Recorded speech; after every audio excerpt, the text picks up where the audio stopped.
لیلۃ القدر اپنے دامن میں اتنی رحمتیں رکھتی ہیں کہ اس امت کے سارے گناہ گاروں کی بخشش کے لیے کافی ہے۔ اس رات میں روح الامی اترتے ہیں فرشتوں کے جلو میں، جھرمٹ میں، اور اہل ایمان جو قیام میں ہوتے ہیں، قعود میں ہوتے ہیں، ذکر الہی میں ہوتے ہیں، ان سے مصافحہ کرتے ہیں۔ یہ رات کون سی ہے؟ ترکی خیمے میں چٹائی ایک سمت کر کے سر انور حضور نے باہر نکالا اور فرمایا کہ لیلۃ القدر کو آخری عشرے میں تلاش کرو۔ اور ایک روایت کے لفظ یہ ہیں کہ آخری عشرے کی تاک راتوں میں تلاش کرو۔ وہ تاک رات کون سی ہے؟ اس کو مخفی رکھا گیا۔ حضرت ابی بن کعب رضی اللہ تعالی عنہ صحابی رسول ہیں، فرماتے ہیں میں قسم کھاتا ہوں کہ وہ رات 27ویں شب ہے۔ حضرت بایزید بسطامی علیہ رحمہ فرماتے ہیں مجھے زندگی میں یہ رات 2 بار ملی ہے اور دونوں بار 27ویں شب ہی تھی۔ تو ہم اللہ کی بارگاہ میں امید کا دامن پھیلائے ہیں کہ یہی شب ہو اور اس کے دامن سے پھوٹتی ضیائیں ہمارے اندر کے اندھیروں کو ختم کرنے کا ذریعہ بنے۔ یہ راتیں آتی ہیں اور چلی جاتی ہیں، اور ایک وقت آئے گا کہ یہ راتیں آئیں گی اور ہم نہیں ہوں گے۔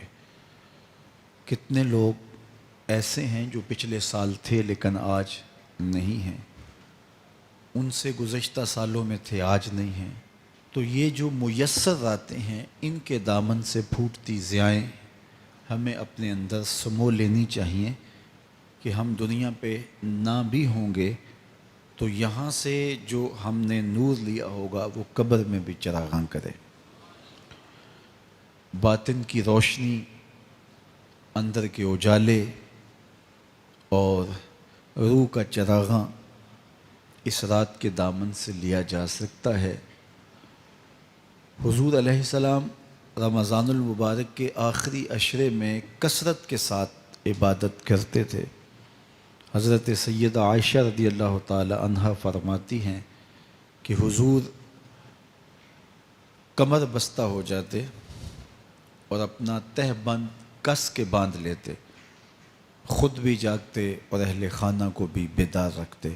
یہ ایک رات 1000 مہینے کی عبادتوں سے افضل، بہتر اور بھاری ہے۔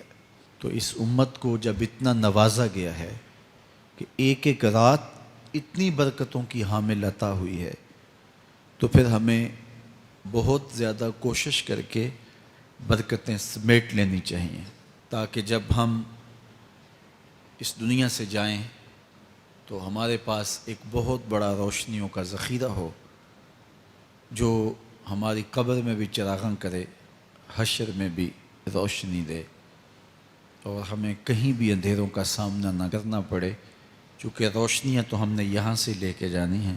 تو میں اللہ کی بارگاہ میں آپ سب کے لیے دعا گو ہوں، آپ میرے لیے دعا گو رہیں کہ اس شب نور کی برکتیں ہمیں نصیب ہوں۔ حضور نے ارشاد فرمایا جس نے لیلۃ القدر میں قیام کیا ایمان اور محاسبہ نفس کے ساتھ، اللہ اس کے پچھلے سارے گناہ معاف فرما دیتا ہے۔ ام المومنین سیدہ عائشہ رضی اللہ تعالیٰ عنہ فرماتی ہیں کہ میں نے عرض کی اے اللہ کے محبوب صلی اللہ علیہ وسلم، اگر میں لیلۃ القدر کو پا لوں تو مجھے پھر کیا دعا مانگنا چاہیے؟ تو حضور نے ارشاد فرمایا اگر تم لیلۃ القدر پا لو تو یہ دعا مانگو، اللہم انک عفو تحب العفو فاعف عنی۔ اے اللہ تو معاف کرنے والا ہے، معاف کرنے کو پسند کرتا ہے، میرے معاملات سے درگزر فرما۔ تو اللہ تعالیٰ اس رات کی برکتوں سے ہمیں اپنی پناہ میں، امان میں، حفاظتوں کے حصار میں رکھے۔